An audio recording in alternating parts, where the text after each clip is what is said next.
అందరికీ నమస్కారం. మీరు వినబోతున్న కథ జాస్మిన్. రచించిన వారు డాక్టర్ ఎం హరికిషన్ గారు.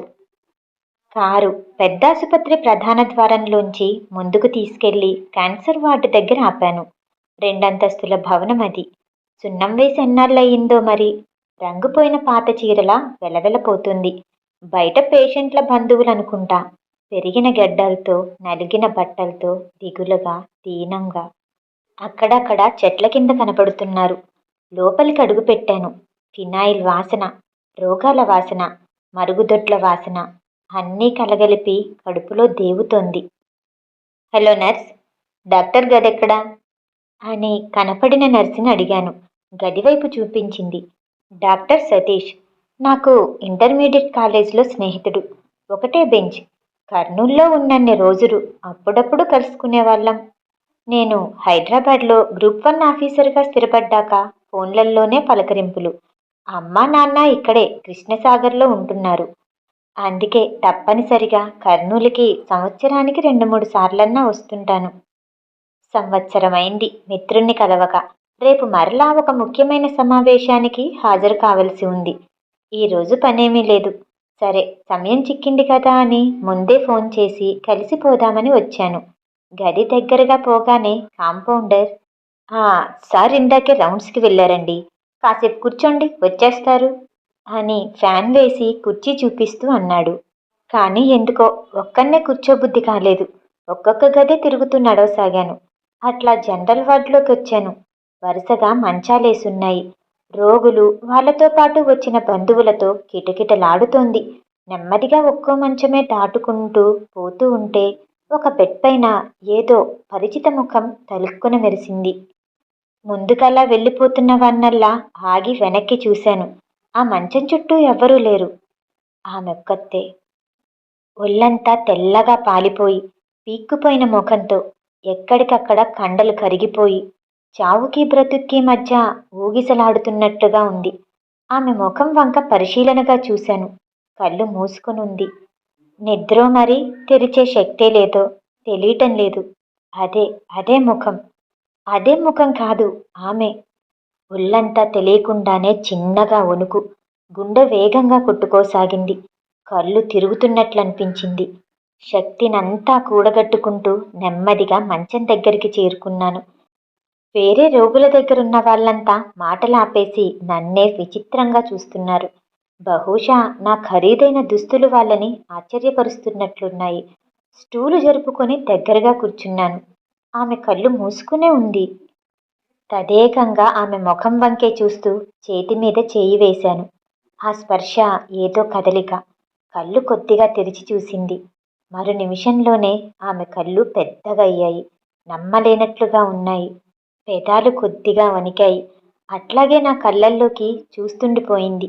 నెమ్మదిగా ఒక మెరుపు కళ్ళ నుంచి ముఖమంతా వ్యాపించి పెదాల మీద చిన్న చిరునవ్వు వెలిగింది. ఆమె నా చేతిని గట్టిగా పట్టుకుంది. చుట్టూ అందరూ అర్థం కాక చూస్తున్నారు. ఆ చూపుల్లో అనేక ప్రశ్నలు, అనుమానాలు, ఆశ్చర్యార్థకాలు. వేటిని పట్టించుకోలేదు. ఆప్యాయంగా ఆమె తల వెంట్రుకలు నిమిరి చేతి మీద ముద్దు పెట్టుకున్నాను. డాక్టర్ నా స్నేహితుడే, పిలుచుకొని వస్తాను అంటూ సున్నితంగా చేయి విడిపించుకొని గదికి చేరుకున్నాను. సతీష్ ఇంకా రాలేదు. ఫ్యాన్ కింద కూర్చున్నాను. ఆమె చిరునవ్వు మరల కళ్ళ ముందు మెదులుతూనే ఉంది. 10-15 సంవత్సరాల గతం ముందుకు వెనక్కు ఆలోచనల్లో దొర్లుతూ ఉంది. కాళ్ళు చాపుకొని కుర్చీలో జారగిలపడ్డాను. అది నేను డిగ్రీ ఫైనల్ ఇయర్ ఎస్టీబీసీ కాలేజీలో చదువుతున్న సమయం. ఎండాకాలం కరెంటు కోత. ఉడకకు తట్టుకోలేక చేతిలో పుస్తకంతో మిద్దె మీదికి చేరుకున్నాను. పరీక్షలు మరింత దూరంలో లేవు. తదేకంగా చదువుకుంటుంటే ఎక్కడి నుంచో అలలుగా వినిపించనంత నిశ్శబ్దంగా గజ్జెల శబ్దం. తలెత్తి చూశాను. వెనకింటి మీద ఒక అమ్మాయి అప్పుడే తలస్నానం చేసినట్లుంది. తల ముందుకి వంచి నల్లని జలపాతంలా ముందుకి దూకుతున్న శిరోజాలని, నీటి తుంపరలను మెత్తని గుడ్డతో విదిలిస్తూ ఉంటే ఆమె ముఖం కనపడక కుతూహలంగా చూడసాగాను. ఒక్కసారిగా విసురుగా వెంట్రుకలను వెనక్కి తోసుకుంటూ తలెత్తింది. ఎవరో అద్భుత శిల్పకారుడు. తెల్లని పాలరాయితో చెక్కిన చక్కని శిల్పంలా ఉంది. కనురెప్ప వేయడం మరిచి ఎంతసేపయిందో మరి. ఆమె అనుకోకుండా నా వైపు చూసింది. ఊపిరాగిపోయినట్లయింది. ఆమె భ్రుకుటి ముడిపడింది. కోపం కళ్ళల్లో అలలా ప్రవహించింది. గిరుక్కున వెనక్కి తిరిగి మెట్ల మీదుగా అదృశ్యమైపోయింది. వాళ్ళిల్లు సరిగ్గా మా ఇంటికి వెనక వైపే ఉంది. మధ్యలో చిన్న సందు ఇళ్లను విడదీస్తూ ఉంది. మా ఇంటి ముఖం యువతల సందు వైపు ఉండటంతో ఆమెను ఎప్పుడూ చూడలేదు. అంత అద్భుత సౌందర్యాన్ని ఇంతకాలం మిస్ అయినందుకు మనసు బాధతో మూలిగింది. ఆ రోజు నుంచి సాయంత్రం కాగానే ఎక్కడున్నా ఎంత పనున్నా కాళ్ళు డాబా మీదికి పరుగులు తీసేవి. వాళ్ళింట్లో నుంచి ఒక మల్లెపూల చెట్టు మిద్దె మీదికి గుబురుగా పాకింది. ఎండాకాలం కావడంతో మొగ్గలు ఆకులతో పోటీ పడుతూ వాటి పచ్చదనాన్ని మాయం చేస్తున్నాయి. సాయంకాలం కాస్త చల్లపడగానే చేతిలో పెద్ద గిన్నెతో మిద్దె మీద ప్రత్యక్షమయ్యేది. ఒక్కొక్క మొగ్గని మునివేళ్లతో సుతారంగా తుంచుతూ గిన్నెలో వేసుకునేది. సాయంకాలం కావడం ఆలస్యం. నా చూపులు ఆ మల్లె చుట్టూరానే తిరుగుతుండేవి. ఆమె రాక కోసం గుండె కొట్టుకుంటూ ఉండేది. మొదట్లో నన్నస్సలు చూసేదే కాదు. చూసినా ఆ కళ్ళల్లో నిప్పుల మందారాలు కురిసేవి. రోజులలా గడుస్తున్న కొద్దీ పువ్వులు కోసుకుంటూనే అప్పుడప్పుడు ఓరగా కనురెప్పెత్తి దొంగచాటుగా గమనించేది. అలా కొద్ది రోజులు గడిచాయో లేదో పెదాలు విరజాజుల్లా విచ్చుకోసాగాయి. నెమ్మదిగా ముఖమంతా వెలుగులు విరజిమ్మడం మొదలయింది. అలా అలా చూపులు కలుపుకొని చిరునవ్వులు ప్రవహించి చిన్న చిన్న సైగల వరకు వెళ్ళింది. కానీ ఆమె పేరేదో నాకు తెలీదు. దాంతో జాస్మిన్ అని నాకు నేను పెట్టుకున్నాను. జాస్మిన్కు 2-3 దుస్తుల కన్నా ఎక్కువ లేవనుకుంటా. ఉన్న వాటినే మార్చి మార్చి వేసుకునేది. అప్పుడప్పుడు మోకాళ్ళ మధ్య తల దాచుకొని ఏదో విషాదంగా కనిపించేది. కింది నుంచి ఏవేవో అరుపులు కేకలు వినపడుతుండేవి. వణుకుతున్న అధరాలతో కందిన బుగ్గలతో బెదురు బెదురుగా ఉండేది. కానీ అదంతా కాసేపే. నన్ను చూసిన కొద్ది క్షణాలలోనే పెదాలపైకి అని చిన్న చిరునవ్వులు వచ్చి వాలేవి. నవ్వుతూ 2 చేతులు జోడించి నమస్కారం పెట్టి అంటూ పక్కన నవ్వేసేది. ఆ పలకరింపుల మధ్యలోనే కింది నుంచి వాళ్ళమ్మ కేక వినపడేది. పూలతో నిండిన గిన్నెతో చివరిసారిగా చూపులు నా గుండెల్లో దిగేలా విసురుతూ చెంగున మెట్లు దిగి వెళ్ళిపోయేది. కొన్ని వందల వేల సార్లు ఆ నవ్వులను ఆ చూపులను తలుచుకుంటూ ఆ ఎర్రని తేనెలూరే పెదాలను కలగంటూ ఏవేవో కోరికలతో ఆశలతో ఊహలతో భవిష్యత్తును కలగంటూ తరువాత రోజు సాయంత్రం వరకు బ్రతుకుతూ ఉండేవాణ్ణి. అలాగని చదువుని చదువుకునే సమయాన్ని ఎప్పుడూ వృధా చేయలేదు. పరీక్షలు ముగిశాయి. సెలవులు వచ్చాయి. అదేంటో అనుకోకుండా జాస్మిన్ కనిపించకుండా పోయింది. ఎన్ని రోజులు ఎదురు చూశాను. ఆగలేక ఇంటికి పోయి చూస్తే తాళం మౌనంగా వేలాడుతూ కనిపించింది. ఆ తర్వాత నాకు కృష్ణదేవరాయ విశ్వవిద్యాలయంలో పీజీ సీటొచ్చింది. తప్పనిసరిగా అనంతపూర్కి వెళ్లాల్సి వచ్చింది. మధ్య మధ్యలో కర్నూలుకి వచ్చినప్పుడల్లా అనేక సార్లు ఆ ఇంటివైపు వెళ్ళేవాణ్ణి. వేరే వాళ్ళెవరో వచ్చినట్టున్నారు. నా జాస్మిన్ ఏమైపోయిందో ఎక్కడికెళ్ళిందో ఆహా అర్థం కాలేదు. స్నేహితుల ద్వారా వివరాలు సేకరిస్తుంటే పేపర్ మిల్లు కార్మికుడైన వాళ్ళ నాన్న అది మూతబడటంతో తెరుస్తారేమోనని ఎదురు చూసి చూసి నిరాశతో మానసిక ఆందోళనతో మరణించాడని, ఇంటిని చూసుకోవలసిన అన్న దొరికినంత మూటకట్టుకొని ఎవరినో లేపుకొని పోయాడని, దాంతో వాళ్ళమ్మకి పక్షవాతం వచ్చి మంచానికి అతుక్కుపోయిందని, అడిగే వాళ్ళెవరూ లేకపోవటంతో బరి తెగించి బజారు మీద పడిందని, ఏవో ఏవేవో ఎన్నెన్నో కథలు కథలు కథలుగా విని భరించలేకపోయేవాణ్ణి. మనసు మౌనంగా రోదిస్తూ ఉండేది. ఎప్పుడన్నా ఒక్కసారన్నా కనపడుతుందేమోనని రోడ్ల మీద కళ్ళు నిరంతరం ఆశగా వెతుకుతూనే ఉండేవి. అలానే ఒకరోజు నటరాజ్ టాకీస్ పక్క సందులో చీకట్లో నడుస్తూ ఉంటే పాత అమరావతి టిఫిన్ సెంటర్ దగ్గర ఒక వెలిగే వెలగని వీధి దీపం కింద ఎవరికోసమో ఎదురు చూస్తూ జాస్మిన్. చాలా రోజులైంది చూసి. జాస్మినా కాదా అని పట్టి పట్టి చూస్తూ అడుగుల వేగం తగ్గించాను. కాస్త ఒళ్ళు చేసింది. శరీరంలో వయసులో వచ్చిన మరికొన్ని మార్పులు. కానీ ఆ కళ్ళు మాత్రం అలాగే. రోడ్డుకు అవతలి వైపుగా అలా నిలబడిపోయాను. ఎవరా అన్నట్లు తలెత్తి చూసింది. కొద్ది క్షణాల్లోనే ఆమె కనురెప్పలు విశాలమయ్యాయి. ముఖమంతా వేయి చందమామల వెలుగు. అంతలోనే ఎందుకో మరి చటుక్కున తలదించుకుంది. ఆమె శరీరం చిన్నగా వణుకుతోంది. ఆమె వైపు అడుగు ముందుకు వేశాను. అంతలో ఒక ఆటో వచ్చి మధ్యలో ఆగింది. ఆ లోపలెవరో ఉన్నట్టున్నారు. చీకట్లో ఏమీ కనపడటం లేదు. జాస్మిన్ తలదించుకునే మౌనంగా ఆటో ఎక్కేసి వెళ్ళిపోయింది. ఆ రోజు రాత్రంతా నిద్రలేదు. మనసంతా ఆమె పరిమళమే. కొంచెంసేపు సంతోషం, కొంచెంసేపు దుఃఖం. ఏమేమో అడగాలని, ఎన్నెన్నో చెప్పాలని వేగంగా ప్రయాణించే కాలంతో పాటు ప్రయాణించలేక గతంలోకి జారిపోతూ ఆనందాన్ని ఏరుకుంటూ, మాలగుచ్చుకుంటూ, ఏకాంతాన్ని వసంతంగా మార్చుకుంటూ తర్వాత రోజు సాయంత్రం వరకు గడిపేశాను. చీకటి పడే సమయానికంతా పరుగులాంటి నడకతో నిన్న కనబడిన చోటికి చేరుకున్నాను. మనసులో ఏదో చిన్న ఆశ. చీకటి వెలుతురును కమ్ముకుంటూ తనలో ఐక్యం చేసుకుంటూ ఉంది. వస్తుందా రాదా? రోడ్డు ఆ చివరి నుంచి ఈ చివరి వరకు కళ్ళతోనే వెతకలాడసాగాను. నిరాశ చుట్టుకుంటోంది. ముఖం పాలిపోతుంది. దుఃఖం కట్టలు తెంచుకుంటోంది.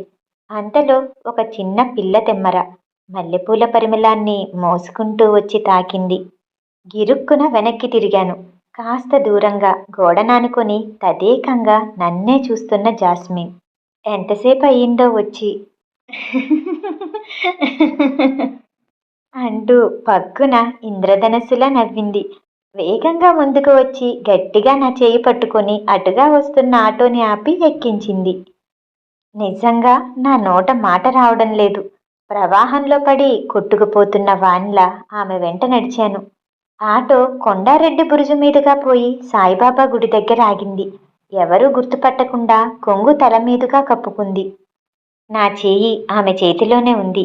గుడిమెట్లు దాటి కిందకి తుంగభద్రలోకి దారితీసింది. మొదట్లో కొంచెం నీళ్లున్నాయి. అది దాటగానే అంతా ఇసుక. కాళ్ళు మెత్తగా కూరుకుపోతున్నాయి. మనుషులెవ్వరూ కనిపించని చోటుకు, మాటలు వినిపించని చోటుకు, మధ్యలో పారుతున్న నీటిపాయ పక్కనే ఉన్న పచ్చిక వద్దకు తీసుకెళ్ళింది. చల్లని గాలి తాకుతూ ఉంది. నల్లని మబ్బుల్లోంచి వెలుతురు చినుకులు చినుకులుగా రాలుతోంది. ఎదురెదురుగా కూర్చున్నాం. ఆమె కళ్ళు నాలోకి తొంగి చూస్తున్నాయి. ఆమె ఒంటి పరిమళం గాలినంతా సుగంధభరితం చేస్తుంది. ఏమైపోయావు? ఎన్ని రోజులైంది నిన్ను చూసి? అసలు నువ్వు వస్తావనుకోలేదు అని నిశ్శబ్దాన్ని భంగపరుస్తూ అన్నా. అనుకోకుండా ఆమె కళ్ళల్లోంచి ఒక్కసారిగా గంగ ఉప్పొంగింది. నేను ఆమెను దగ్గరికి తీసుకున్నానో మరి ఆమె నాకు దగ్గరైందో నా ఒళ్ళో గువ్వలా ఉదిగిపోయింది. పక్కనే నదిలోంచి వీస్తున్న చల్లని గాలి ఇసుకలోంచి ఎగిసి వస్తున్న వేడి గాలులతో సంగమిస్తూ వాతావరణాన్ని చల్లబరుస్తుంది. ఒకరినొకరం వెతుక్కుంటూ అల్లుకుంటూ కాలం కాసేపు స్తంభించిపోయింది. ఒకరి చేయి ఒకరం పట్టుకొని అలా ఎంతసేపు ఆకాశాన్ని చూస్తూ నిశ్శబ్దంగా ఉండిపోయామో తెలీదు. ఎక్కడో దూరం నుంచి సన్నగా పోలీస్ విజిల్. జాస్మిన్ ఉలిక్కిపడి లేచి గబగబా చీర కట్టుకుంటూ చేయి చాపింది. ఓయ్, ఇకపై అన్నీ వదిలేసి నాతో వచ్చేసేయ్, ఎక్కడికైనా దూరంగా వెళ్ళిపోదాం అని అనగానే అలా అవుతుందా అంటూ నన్ను ఒక్కసారిగా దగ్గరికి తీసుకొని నేను ఏదో చెప్పబోతున్నంతలోనే గబగబా నడవటం మొదలుపెట్టింది. నేను తేరుకొని తనని చూసేలోపు మాయమైంది. ఎంత వెతికినా కనపడలేదు. తర్వాత రోజు మళ్ళీ సరిగ్గా అదే సమయానికి వెళ్ళాను. ఆహా, లాభం లేదు. అలా ఎన్నిసార్లు ఎన్ని గంటలు ఎదురు చూశానో. కర్నూలుకెప్పుడు వచ్చినా సరే చీకటి పడితే చాలు ఆ వీధి దీపం దగ్గరికి కాళ్ళు పరుగులు తీసేవి. పీజీ పూర్తయి ఉద్యోగం సంపాదించి పెళ్లి చేసుకుని 2 పిల్లలు పుట్టే వరకు జాస్మిన్ను మరలా నేనెప్పుడూ చూడలేదు. ఒకసారి శివరాత్రికి కాల్వబుగ్గ చూసొద్దామని రాజవిహార్ దగ్గర భార్యా పిల్లలతో బస్సు కోసం ఎదురుచూస్తూ ఉన్నాను. సంవత్సరం వయసున్న కొడుకు భుజం మీద తల పెట్టుకుని నిద్రపోతున్నాడు. పాప అమ్మ చెయ్యి పట్టుకొని ఏదో చెప్తూ ఉంది. అసహనంగా గడియారం చూసుకుంటూ బస్సు కోసం ఎదురు చూస్తుంటే ఎవరో వెనుక చటుక్కున గోడచాటుగా తప్పుకున్నట్టు అనిపించింది. కొద్దిసేపటి వరకు ఏమీ అర్థం కాలేదు. ఎవరు నన్ను చూసేనా? ఎందుకు? కుతూహలం పెరిగింది. గోడచాట నుంచి చూపులు నన్ను తగులుతూనే ఉన్నాయి. నాకు తెలుస్తుంది. తల వంచి కళ్ళను సాధ్యమైనంతగా తిప్పి చూశాను.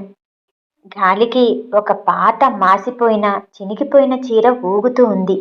చాలా రోజులుగా తైల సంస్కారం లేక జడలు కట్టిన జుట్టు కొంచెంగా కనబడుతూ ఉంది. ఆమె చూపులు నా భార్య పాపల మీద ఉన్నాయి. ముఖం కనపడటం లేదు. బాబునెత్తుకునే అలా దూరంగా వెళ్ళినట్లుగా వెళ్ళి నెమ్మదిగా వెనక వైపుగా వచ్చాను. వీపు కనపడుతుంది. తెల్లని శరీరం చిక్కిపోయింది. ముడతలు పడి ఉంది. ఎవరా అని ఆలోచిస్తూ ఉంటే నా అడుగుల సవ్వడికి వెనుతిరిగి చూసింది. ఆశ్చర్యంతో కొయ్యబారిపోయాను. నా జాస్మిన్. ఏ మాత్రం గుర్తుపట్టేలా లేదు. 30 ఏళ్లకే యవ్వనమంతా కరిగిపోయి వృద్ధాప్యం కమ్మివేసినట్లుగా ముఖమంతా ముడతలు పడి కళ్ళు లోపలికి పోయి ఎక్కడికక్కడ ఎముకలు బయటపడి అస్థిపంజరానికి చీర కట్టినట్టుగా ఉన్న నా కలల రాణి. నన్ను చూడగానే ఆమె చూపులు తడబడ్డాయి. పెదాలు వణికాయి. భయం భయంగా తలదించుకుంది. నాకు నోట మాట రావటం లేదు. జాస్మిన్ని ఇలా చూస్తానని కలలో కూడా ఊహించలేదు. పలకరిద్దామని నోరు తెరిచాను. కానీ బస్టాప్లో కొందరు నన్నే చూస్తున్నారు. పరువు మర్యాద అడ్డం వచ్చాయి. మాట నోటిలోనే ఆగిపోయింది. ఆమె చేతి వంక చూశాను. గుప్పెట్లో చిల్లర. జేబులో చేయి పెట్టాను. 500 రూపాయల నోట్లు 4 తగిలాయి. తీసుకోమన్నట్లుగా చేయి చాపాను. జాస్మిన్. నా జాస్మిన్ తలెత్తి నా కళ్ళల్లోకి చూసింది. పెదాల మీద తలుక్కున చిరునవ్వు మెరిసింది. వద్దన్నట్టు తలూపుతూ 2 అడుగులు వెనక్కి వేసింది. బలవంతంగా చేతిలో పెడదామనుకున్నాను. కానీ ఎవరన్నా గమనిస్తే, నా భార్య చూస్తే ఏం చేయాలో తోచక సతమతమవ్వసాగాను. అంతలోనే బస్సు వస్తున్న శబ్దం. తీసుకో అన్నాను మరోసారి. ఆమె నిశ్శబ్దంగా చిరునవ్వుతో అలాగే నిలబడిపోయింది.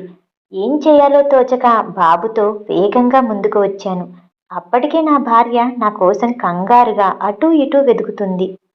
ఎక్కడికెళ్ళారండి? బస్సు కదులుతుంది. నాకు కంగారయింది అని అంది నేను కనపడగానే కంగారు పడుతూ. చిటికెన వేలు చూపిస్తూ పాప చేయి పట్టుకొని వడివడిగా బస్సెక్కి కిటికీ పక్కన కూర్చున్నాను. జాస్మిన్ బస్ షెల్టర్ ఆనుకొని తదేకంగా నన్నే చూస్తూ ఉంది. ఆ చూపుల్లో ఏదో చెప్పలేని భావం. పెదాల మీద చిరునవ్వు పాదరసంలా ప్రవహిస్తూనే ఉంది. బస్సు కదిలింది. అప్రయత్నంగా నా కళ్ళల్లో నీళ్లు చిమ్మాయి. డాడీ, ఏమైంది? ఎందుకు ఏడుస్తున్నావు అని పాప అడిగింది. నా భార్య తలెత్తి ఆశ్చర్యంగా చూసింది. ఏం లేదమ్మా, కంట్లో పడకూడనిదేదో పడ్డట్టుంది అని కర్చీఫ్ తీసుకున్నాను. అలా అలా ఆ రోజు చూసిన జాస్మిన్ మరలా సంవత్సరం కూడా కాకముందే ఇక్కడ ఆసుపత్రిలో మంచం మీద. ఆలోచనల్లోనే సతీష్ వచ్చాడు. ఆప్యాయంగా కరచలనం చేస్తూ సారీరా, సారీ, కాస్త ఆలస్యమైంది అని నవ్వాడు. మాటల్లోనే సతీష్, నాకు బాగా తెలిసిన అమ్మాయి, పరిస్థితి ఏం బాగున్నట్లు లేదు.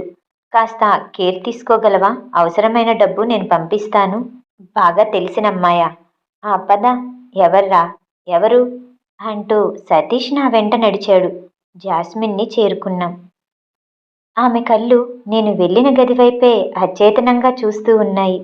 సతీష్కి అనుమానం వచ్చి ఆమె నాడీ పట్టుకుని చూశాడు. శరీరం చల్లగా ఉంది. ఓ గాడ్, సారీరా, షీఈస్ డెడ్ అని అన్నాడు. నా గుండె పిండేసినట్లయింది. 6 నెలలుగా ఇక్కడే ఉంది క్యాన్సర్తో పోరాడుతూ. దానితో పాటు శరీరమంతా రకరకాల జబ్బులు. బహుశా ఎవరూ లేరనుకుంటా. శవాన్ని మార్చురీకి తరలించాలి అని అన్నాడు సతీష్. ఎవరూ తీసుకోకపోతే అనాథ శవంలా నా జాస్మిన్. గుండె కొట్టుకుంటూ ఉంది. సిగ్గు మర్యాద వదిలేశాను. తడబడుతున్న గొంతుతో రే రే ఎందుకు ఏంటి అని అడగొద్దు. ఫార్మాలిటీస్ పూర్తి చేసి నాకు అప్పగిస్తే గౌరవంగా ఖననం చేస్తాను. ఈ ఒక్క సహాయం చేయగలవా ప్లీజ్? సతీష్ ఆశ్చర్యంగా నా వంక చూశాడు. నా కళ్ళల్లో కన్నీటి పొర వాణ్ణి ఏ ప్రశ్నలు వేయించలేదు. సరేనంటూ వెళ్ళిపోయాడు. అంతలోపే హంద్రీ నది పక్కనే జమ్మి చెట్టు ముందున్న శ్మశాన వాటికకు చేరుకొని గుంత తవ్వడానికి దాసరిని పిలుచుకురావడానికి డబ్బులిచ్చి వచ్చాను. వైకుంఠరాధానికి ఫోన్ చేశాను. సాయంత్రానికంతా సంతకాలు తీసుకుని శవాన్ని అప్పచెప్పారు. వైకుంఠరథం వెంట కారులో శ్మశానానికి చేరుకున్నాను. దాసరోనికి ముందే అడిగినంత డబ్బులియ్యటంతో మారు మాట్లాడకుండా చేయాల్సిన కార్యక్రమాలు చేసి శవాన్ని గుంతలో చేర్చారు. చీకటి పడే సమయానికంతా పూడ్చడం పూర్తయింది. అందరికీ డబ్బులిచ్చేశాను. కారులోంచి మల్లెపూల దండ తీసుకొచ్చి సమాధిపై పెట్టి అగరబత్తులు వెలిగించాను. కాటి కాపరిని పిలిచి చేతిలో 1000 రూపాయలు పెడుతూ, ఓ 10 రోజులు గుప్పెడు మల్లెపూలు ఆ సమాధి మీద ఉంచు అని చెప్పాను. అలాగే సారు. "ఆ, సారు, అప్పట్నుంచి అడగాలనుకుంటున్నాను. ఆ అమ్మాయి మీకేమవుతాది?" తలెత్తి చూశాను. చీకట్లో అతని ముఖం అస్పష్టంగా కనపడుతూ ఉంది. ఏమీ మాట్లాడకుండా బయటకొచ్చి మౌనంగా కారెక్కాను. అంతవరకు ఆపుకుంటున్న దుఃఖం ఒక్కసారిగా కట్టలు తెంచుకుంది. వెక్కి వెక్కి ఏడుస్తూ స్టీరింగ్ మీద వాలిపోయాను. నా జాస్మిన్, నా తొలి ప్రేమ, నా తొలి కలయిక ఇక లేదు. కథ సమాప్తం. ఈ కథ వినటం మీకు నచ్చినట్టయితే లైక్ చేసి సబ్స్క్రైబ్ చేయండి. మళ్ళీ రేపు కలుద్దాం. నమస్తే.